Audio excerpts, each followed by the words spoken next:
સુરેન્દ્રનગર કલેક્ટરના કથિત 1500 કરોડના જમીન કૌભાંડમાં ઈડીના ગુજરાતમાં કેટલાક દિવસથી સુરેન્દ્રનગરમાં ધામા છે.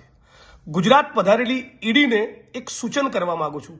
બ્રહ્મભટ્ટ નામના એક અધિકારી નિવૃત્તિ બાદ ન્યૂઝ ચેનલમાં બહુ અદ્ભુત ડિબેટ કરતા હોય છે. એ મહેસાણા જિલ્લાના રહેવાસી છે.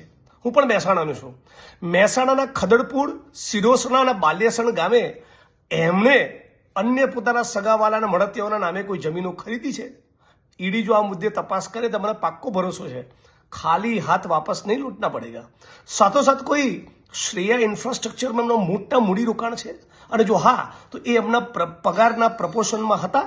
એમનો પગાર આટલા વર્ષો દરમિયાન કેટલો હતો, અને શ્રેયા ઇન્ફ્રાસ્ટ્રક્ચરમાં કરોડોનું જે ઇન્વેસ્ટમેન્ટ કર્યું એ પૈસા કઈ રીતે આવ્યા, ઈડી જો આની તપાસ કરે તો પણ ખાલી હાથ નહીં લૂંટના પડેગા. અને સાથોસાથ બનાસકાંઠા જિલ્લામાં કોઈ 800 વીઘા જમીન છે, ખરીદેલી છે 800 વીઘા. આની પણ ઈડી તપાસ કરે એવી માગણી કરું છું.